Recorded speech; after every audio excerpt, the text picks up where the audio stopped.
Yeah! 'Pushpa 2' చాలా ఎక్సైట్‌మెంట్‌తో వెళ్ళాను థియేటర్‌కు. చూసేంత సేపు పార్ట్ 1లో కలిగిన ఎక్సైట్‌మెంట్ పార్ట్ 2లో నన్ను ప్రభావితం చేయలేదు. కానీ ఇంటికొచ్చిన తర్వాత ఆహ్, కొన్ని సీన్స్ రివైండ్ చేసుకుంటే పార్ట్ 1లో రిఫరెన్స్ తీసుకొని ప్రెజెంట్ చేసినట్టు అనిపించింది. మనకు పార్ట్ 1లో స్టోరీ వచ్చి జపాన్‌లో స్టార్ట్ అవుద్ది. పార్ట్ 2లో గూడా జపాన్‌లోనే స్టార్ట్ చేశారు. కమర్షియల్ ఎలిమెంట్స్ కోసం హీరో మాస్ ప్రెజెంటేషన్‌ను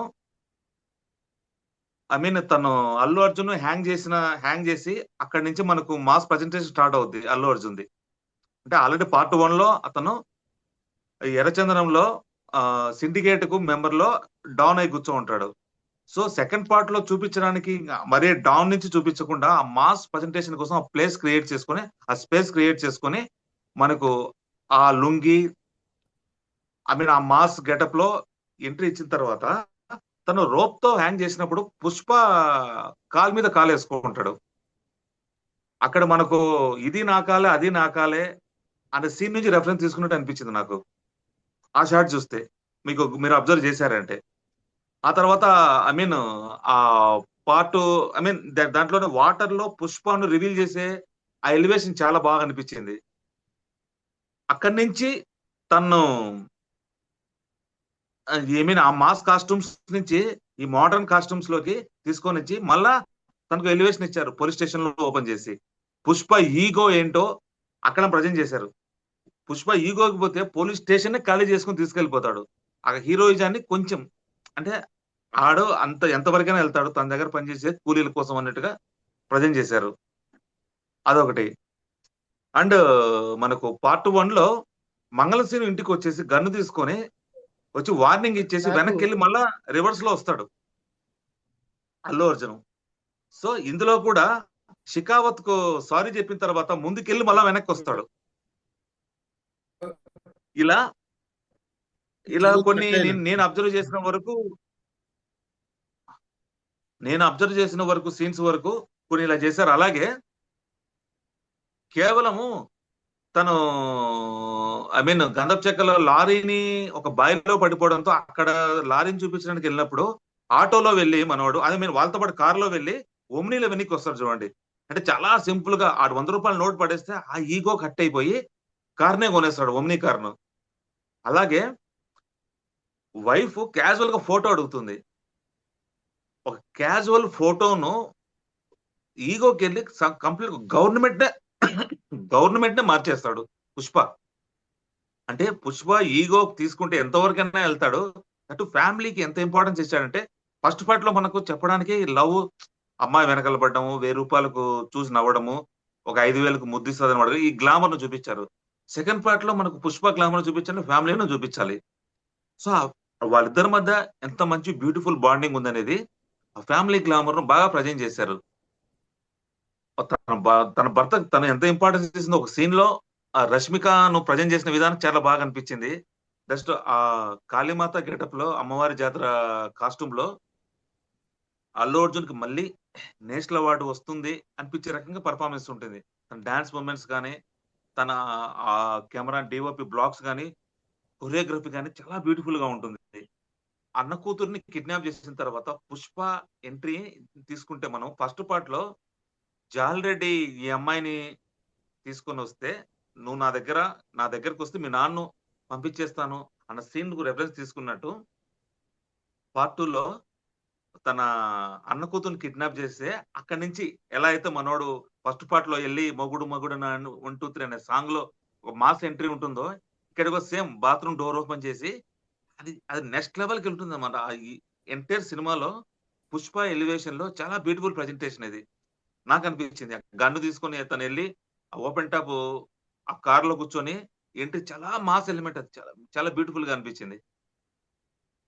అండ్ ఇలా నన్ను ఇంపాక్ట్ క్రియేట్ చేసిన 'పుష్ప 1'కు 'పుష్ప 2'కి కంపేర్ చేసుకున్న scenes. Thank you guys. Okay. యాక్చువల్‌గా ఆహ్, నాకైతే బ్యాక్‌గ్రౌండ్ మ్యూజిక్ మీద నాకు కొంచెం కంప్లెయింట్స్ ఉన్నాయి సినిమాలో. ఓకే. సో, ఏందంటే మామూలుగా 'దేవిశ్రీ ప్రసాద్' మనకు మ్యూజిక్ డైరెక్టరు. 'దేవిశ్రీ ప్రసాద్' కాకుండా కొద్ది రోజులు తమన్ అన్నారు. తర్వాత ఇంకొక ఆయన వేరే ఒక ఆయన కూడా అన్నారు. ఇన్స్టాగ్రామ్లో అక్కడ ఇక్కడ చెప్పాడనమాట, 90% బీజిఎం స్కోర్ నేను చేశాను ఇట్లా అని చెప్పేసి రకరకాలుగా న్యూస్లు అవి ఇవి ఉన్నాయి. కానీ యాక్చువల్గా థియేటర్కి వెళ్ళి సినిమా చూసిన తర్వాత నాకేమనిపించిందంటే, వీళ్ళు బిట్లు బిట్లుగా వాళ్ళు సపరేట్ చేశారు. ఓకే, ఈ పాట నువ్వు మ్యూజిక్ చేయి, ఈ పాట నువ్వు మ్యూజిక్ చేయి, ఈ పాట నువ్వు మ్యూజిక్ చేయి అనేసి ఎక్కడెక్కడ హై ఉన్నాయో సీన్స్, ఆ సీన్స్ అన్ని ఎత్తుకొని పోయి వాళ్ళ దగ్గర వీళ్ళ దగ్గర ఎవరి దగ్గర చేయించారో మనకు తెలియదు, కానీ మొత్తానికైతే బిట్లు బిట్లుగా బీజిఎం చేశారు. ఆ బిట్లు బిట్లుగా చేసిన బీజిఎం క్లియర్గా తెలిసిపోతా ఉంది. ఏమవుతుందంటే కొన్ని సీన్స్లో బీజిఎం సింపుల్ బీజిఎం అయినా పెట్టొచ్చు. కొన్ని సీన్స్లో అక్కడ ఏంటంటే కొన్ని సీన్స్లో అసలు ఏదీ లేదనమాట. బ్యాక్గ్రౌండ్ నాయిస్ కూడా రిమూవ్ చేయకుండా అట్లే వదిలేసిన సీన్స్ ఉన్నాయి అనిపిస్తుంది నాకు. కొన్ని సీన్స్ ఓకే ఓకే.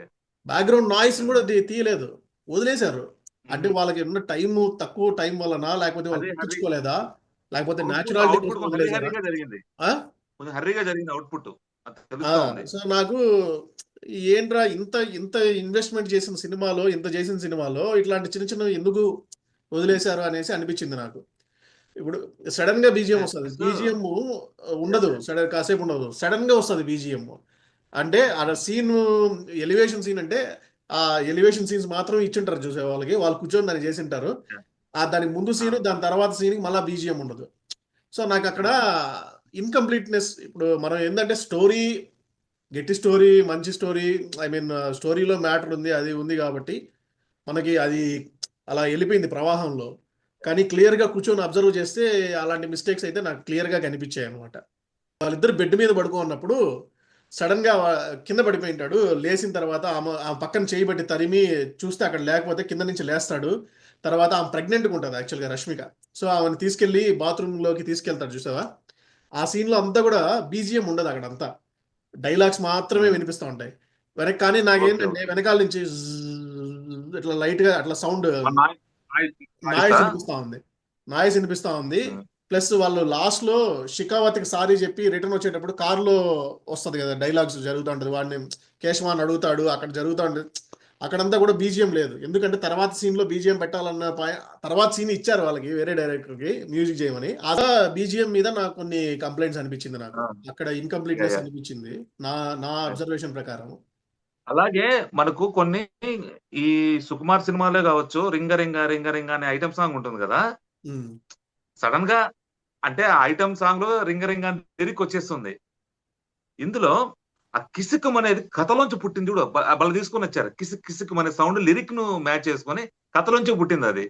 ఉమ్, ఆ అమ్మాయి మంచి డాన్సర్, అదేదో జరిగిపోయింది. కానీ ఫస్ట్ పార్ట్ లో మనకు సమంత ఉన్న ఇంపాక్ట్ థియేటర్ లో ఎంజాయ్ చేయలేకపోయారు ఆడియన్స్. ఈ అమ్మాయి ఇంత గొప్ప డాన్సర్ అయినా సమంతను రీప్లేస్మెంట్ చేయలేకపోయింది ఆ ప్లేస్ ను. ఉమ్, అలాగే మంగళం సీను ఫస్ట్ పార్ట్ లో ఎంత రెబలో, సెకండ్ పార్ట్ లో చాలా ప్లెయిన్ గా అతను ఎంట్రీ చూపించారు, అది నచ్చలేదు. మంగళం సీనుకు ఇంపార్టెన్స్ ఇంత తగ్గించేశారా. విలన్స్ వచ్చారు, షికావత్ ఉన్నాడు, జగత్ బాబు ఉన్నారు. కానీ మంగళం సీన్ దాక్షాయనికి ఒక బిల్డప్ సీన్ పడింటే, దాక్షాయని కసి చెప్పడానికి, దాక్షాయని గొంతునే చంపేసేంత కసి ఉంది. ఏది మొగుడిని చంపేంత కసి దాక్షాయనికి పుష్ప మీద ఉంది. అలాంటి రెబల్ వైఫ్ ఉన్న రెబల్ మంగళం సీను ఆ ఫస్ట్ పార్ట్ లో ఎలా చూపించారు, ఎంత ప్లెయిన్ గా. అదేదో ఐ మీన్ అవి బ్లాస్ట్ చేసి ఆ ఫైర్ లోంచి వాళ్ళు ప్లెయిన్ గా వచ్చి చూస్తారు. ఇది చాలా ఇంపార్టెన్స్ తగ్గింది చూసి అదొక్కటి సీనే కాదు, అనిపించింది. అది తర్వాత కూడా ఏ సీన్ లో కూడా మంగళం సీనుకి హై లేదు, ఎక్కడ లేదు, త్రూఅవుట్. మంగళం సీన్ కు లేదు అసలు. మరి అంత పూచిక పుల్లది పక్కన పెట్టేశారు. జగత్ బాబు అంత క్రూయల విలన్ లా అనిపించలా. ఆదిత్య మీనన్ క్లైమాక్స్ లో వచ్చేసి తన కొడుకు కోసం పోతుంటే, ఆదిత్య మీనన్ చూడగానే ఈడు డమ్మీ గాడ్రా బాబు అనిపించే రకంగా ఉంది ఆదిత్య మీనన్. ఇటు చంపేశాడ్రా అని, ఎందుకంటే అంత స్ట్రాంగ్ గా లేదు. తన కొడుకు కోసం వాడు వెళ్తా ఉంటే ఆ స్ట్రాంగ్ క్యారెక్టర్ ఇంకెవరిని పెట్టింటే మనకు కొంచెం మనకు సర్ప్రైజ్ ఫీల్ అయ్యే వాళ్ళము. ఆ 2 సమాధుల దగ్గర ఆదిత్య మీనన్ చూపించగానే అది కొంచెం కామెడీ అనిపించింది. అలాగే పుష్ప అంటే ఫ్లవర్ అనుకుంటా, వైల్డ్ ఫైర్ అనే సీన్, అది కూడా కామెడీగానే ఉంది. కామెడీ సీరియస్ థియేటర్ లో మిక్స్ చేసి పేర్లేదు, ప్రజెంటేషన్ ఇచ్చారు. ట్రైలర్ లో పెద్ద పేలినట్టు అది థియేటర్ లో పేర్లేదు. ట్రైలర్ లో అది చూపించుకున్నా ఉంటే థియేటర్ లో సర్ప్రైజ్ ఇచ్చింటే బాగుండేది అది. అండ్ మనకు ఫస్ట్ పార్ట్ లో ఆ డ్యామ్ దగ్గర ఎర్రచంద్ర దుంకలను ఆపేస్తారు కదా, సెకండ్ పార్ట్ లో వచ్చేసి సేమ్ అట్లాగే ఎడ్ల బండిని తీసుకెళ్తారు కదా, ఆ ఇంపాక్ట్ సెకండ్ పార్ట్ లో లేదు. ఫస్ట్ పార్ట్ లో మటుకు థియేటర్లు విజిల్స్ పడ్డాయి ఆ ఎపిసోడ్ కు. వాటర్ లో దుంకలు ఎర్రచంద్ర దుంకలన్నీ పోవడం అంతా. సెకండ్ పార్ట్ లో ఏదో చేస్తున్నాడు రా, ఓకే ఇంతేనా అనిపించే రకంగా ఉన్నది. సెకండ్ పార్ట్ లో యాక్చువల్గా స్మగ్లింగ్ అనేది ఉంది. ఎందుకంటే పుష్ప స్మగ్లర్ కాబట్టి స్మగ్లింగ్ అనేది ఉంది. కానీ సెకండ్ పార్ట్ లో family sentiment, family reunion, family మీదనే ఎక్కువ ఫోకస్ ఉంది. దాని మీదనే స్మగ్లింగ్ ఉంది. స్టోరీ అంతా దాని ఎందుకంటే మీదనే ఉంది. అడవిలో అదే గిరి, ఉమ్. ఎర్రచందనం అడవిలోంచి ఎలా తరలించాడని ఫస్ట్ పార్ట్ లో చాలా బాగుంటుంది. అదే అంటున్నా నేను. సో ఫస్ట్ పార్ట్ లో ఫోకస్ దాని మీద ఫ్యామిలీ ఉంది ఉండి, కాబట్టి దాన్ని బాగా హైలైట్ అదే చేశారు. ఫ్యామిలీ ఉండి లేకపోని వాడు వస్తువును మార్చే విధానంలో వాడు మాస్టర్ కదా. ఇంకొకటి మనం ఎక్స్పెక్ట్ చేయండి, ఇంకోటి ఏదో చెప్పిండు అలా ఎక్స్పెక్ట్ డైరెక్టర్. చేయాలి. దట్ అదే అదే. సుకుమార్కు హ్యాట్స్ ఆఫ్. ఎందుకు చెప్పాల్సి వస్తుందంటే, సక్సెస్ మీట్ జరిగింది మొన్న. సక్సెస్ మీట్ లో ఎంటైర్ డైరెక్షన్ టీమ్ ఇంట్రొడ్యూస్ చేశాడు. చాలా బ్యూటిఫుల్ అనిపించింది. ఎందుకంటే వీళ్ళలో ఎవరికి డైరెక్షన్ ఛాన్స్ ఇచ్చినా మంచి డైరెక్టర్ అవుతాడని అష్యూరెన్స్ ఇచ్చాడు. అది నిజంగానే చాలా గొప్పగా సుకుమార్ క్యారెక్టర్ కు హ్యాట్స్ ఆఫ్ అనిపించింది. అది రాజమౌళి ఏ డైరెక్టర్ అలా చెప్పలేదు స్టేజ్ మీద పిలిచి. ఆ సక్సెస్ వీళ్ళందరూ నా దగ్గర నా టీమ్ లో పనిచేసిన ఈ ఎవరిని వదలకుండా ఆ సెన్స్ మిగతా డైరెక్టర్స్ సుకుమార్ ను చూసి నేర్చుకొని తన టీం ను పరిచయం చేస్తే వాళ్ళ కెరీర్ కూడా స్టార్ట్ అవుతుంది కదా. ఆ ట్రెండ్ ను ఫాలో అవుతే బాగుంటుంది అనిపించింది. బచ్చలమల్లి డైరెక్టర్ కూడా అసిస్టెంట్ డైరెక్టర్ ని స్టేజ్ మీద పిలిచాడు అన్న. నైస్. అలా ఉండాలా, చేయాలా. అసిస్టెంట్ డైరెక్టర్ నా ఫ్రెండ్, వీడియో కూడా ఉంది. నైస్. అలా చేస్తే బాగుంటుంది డైరెక్టర్స్. సుకుమార్ ఎంత హెల్దీగా చూపించాడంటే, వాళ్ళలో 5 కోట్లు 10 కోట్లు పెట్టి చిన్న చిన్న ప్రొడ్యూసర్లు ఉంటారు. అంటే ఈయన పిక్ చేసుకుంటే వీడు పనికొస్తాడు కదా, లైఫ్ స్టార్ట్ అవుతుంది కదా. డైరెక్టర్ లో ఒక డైరెక్టర్ 30 to 50% ఆయన సినిమా తీస్తాడని చెప్పుకున్నాడు. సెకండ్ యూనిట్ ఆ స్టేజ్ మీద వచ్చి డైరెక్టర్ 30% సినిమా తీసాను ఒప్పుకున్నాడు. అసలు ఎవరు చెప్పుకుంటారు ఆ టైంలో వచ్చి? నాదే క్రెడిట్ ఎవరు అంటాడు చెప్తారు? కానీ ఇంకొకరు తీసా చెప్పడు. అండ్ ఈవెన్ ఒక మాట అన్నాడు దాంట్లో, న్యాయంగా అయితే మా ఇద్దరి పేర్లు వేయాలి, కానీ స్వార్థంగా నేను ఒకరి పేరు వేసుకుని చెప్పేసి అక్కడ ఒప్పుకున్నాడు అనమాట. సో ఈ పుష్ప 2 విషయానికి వస్తే, నాకు బేసిక్ గా అంటే సినిమా ఏదో వెళ్తా ఉందన్నమాట. వీడు ఎక్కడ ఎండ్ పాయింట్ పెడతాడు అంటే, థర్డ్ పార్టీకి లీడ్ అని తెలిసి జనాలకి అందరికి. సో వీడు ఎక్కడ ఎండ్ పాయింట్ పెడతాడు, అసలు సినిమా క్లోజర్ ఎక్కడ ఉందని వెయిట్ చేస్తా ఉన్నాను అనమాట. సో మీరు అన్నట్టు రీవాచ్ లో కానీ మళ్ళీ ఆలోచిస్తే ఫస్ట్ నుంచి మనకు ఆ ప్లాట్ వస్తూ ఉంటుంది అనమాట. అంటే ఫస్ట్ పార్ట్ లో కూడా ఆ ఇంటి పేరు లేదనేది వెళ్తా ఉంటది, బట్ అది క్లోజర్ అని మనకు అర్థం కాదు. ఈ సినిమాలో బ్యూటీ ఏమంటే, నీకు జాతర ఎపిసోడ్ పోయేంత వరకు కూడా ఈ సినిమా క్లోజ్ అయిపోయేది దీంతోనే అని మనకి ఎవరికి హింట్ ఉండదు. ఇంటి పేరు వాడికి వస్తుంది అనేసి హింట్ ఉండదు. అది క్లోజ్ అంటే కాదు యాక్చువల్ గా. అంటే నాకు డౌట్ ఏమంటే, పుష్ప రూల్ అన్నప్పుడు వీడు ఎలా ఎదగతాడని ఆలోచిస్తాం కానీ వీడి ఇంటి పేరు వీడికి వచ్చేస్తుందా అనే థాట్ అయితే రాలేదు. సుకుమార్ అదైతే హోల్డ్ చేశాడు. ఎందుకంటే మీరు సెకండ్ టైం ఆలోచిస్తే కూడా ఫస్ట్ పార్ట్ వాళ్ళు గుడి దగ్గరికి వెళ్ళినప్పుడు మళ్ళీ అవమానించబడటం, పలానా వాళ్ళని చెప్పమంటే అక్కడ చెప్పలేకపోవడం, ఈవెన్ జాతరలో సీన్ లో కూడా ఆ జాతర సీన్ దగ్గర బ్రిలియంట్ గా అనిపించింది ఏమంటే, అదే బిడ్డ పుడతారంటే అమ్మాయి రష్మికాంత్ డైలాగ్, ఎవరైనా బిడ్డ పుడతారంటే సంతోషిస్తాడు, మా ఇంటి ఆయన ఏడ్చాడు అనేసి. అసలు అక్కడ ఎస్టాబ్లిష్ చేశాడు. పుష్ప అనేవాడు వాళ్ళ అమ్మకి ఐడెంటిటీ, వాడి ఐడెంటిటీ కోసం స్టార్ట్ చేశాడు. ఆ బ్రాండ్ సంథింగ్ వాడి కోసం క్రియేట్ చేస్తున్నాడు. సో ఆ సిరీస్ ఎత్తుకుంటే ఈ క్లోజర్ అయిపోయింది కదా, ఇంకా పుష్ప 3కి ఏం పని ఉంది అంటే, ఒక సర్కిల్ ఆ సర్కిల్ కోసమే కష్టపడింది, అది అయిపోయింది కదా, ఇంకా పుష్ప 3కి లీడ్ ఏముంది అదొక క్వశ్చన్ నాకు. అండ్ మోర్ ఓవర్ నాకు ఫస్ట్ కంప్లైంట్ వచ్చి, మీరు ఇందాక అన్నారు ఇంట్రొడక్షన్ లో ఫస్ట్ పార్ట్ లో జపాన్ లో స్టార్ట్ అయింది, సెకండ్ పార్ట్ లో జపాన్ లో స్టార్ట్ అయిందని. బట్ సుకుమార్ మామూలు మనం చూసుకుంటే అవసరం లేని సీన్ ఏది పెట్టడు ఎక్కువ. మామూలుగా సినిమాలో ఒక సీన్ పెడితే ఆ సీన్ కి ఎక్కడో ఒక చోట జస్టిఫికేషన్ ఉంటది. సో అలాగా పుష్ప 2లో జస్టిఫికేషన్ లేని సీన్ ఏదైనా ఉందంటే అది intro scene. Third part connect చేసే, ఫోర్త్ పార్ట్ కనెక్ట్ చేసే మనకు సంబంధం లేదు. బట్ స్టిల్ అంటే ఫస్ట్ పార్ట్ లో మీరు చెప్పిన జపాన్ లో స్టార్ట్ అయినప్పుడు అక్కడి నుంచి ఒక వైలిన్ తో స్టార్ట్ అయిన సినిమా, బట్ అక్కడికి వెళ్ళాడు, ఆడ షూట్ చేశారు. అన్న నేను అబ్జర్వ్ చేసింది మాత్రం, నాకు బాగా నచ్చిన సీన్ వచ్చేసి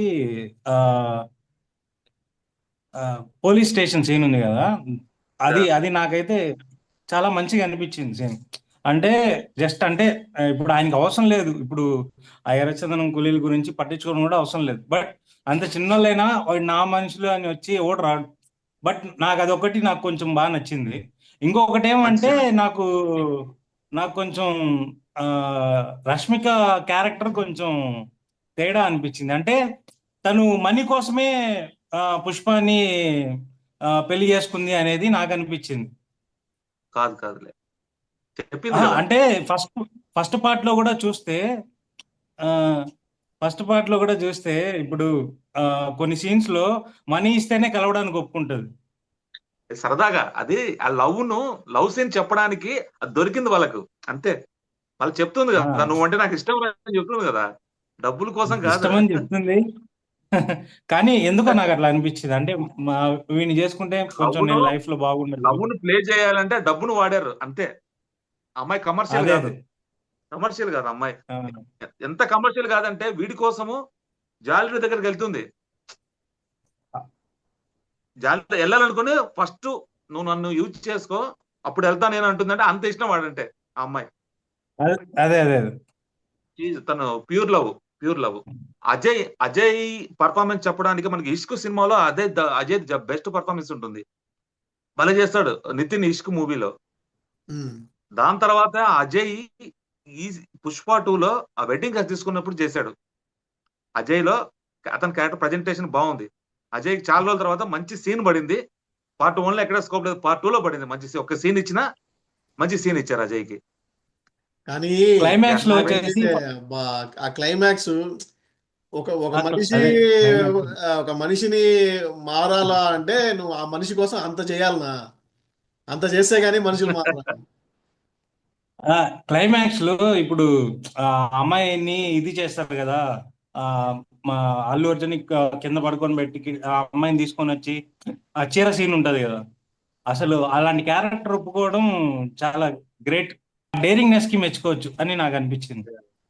ఉమ్, ఆడు అరగుండు చేసినట్టు విలను, ఆడి ఉమ్. గాడిద మీద ఊరేగిస్తారు కదా, ఆడి నవ్వు, ఆడికి పడింది. ఆడికి ఆ మంచి సీన్ పడింది. ఆడు ఆ అమ్మాయిని చూస్తా నవ్వుతా వస్తాడు చూడాడు.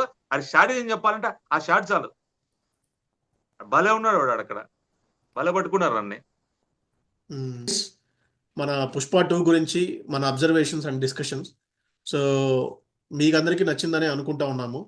సో మేము చెప్పిన ఈ ఒపీనియన్ గురించి మీకు ఏదైనా కమెంట్స్ ఉంటే కింద కమెంట్ సెక్షన్లో తెలియజేయండి. Thank you so much.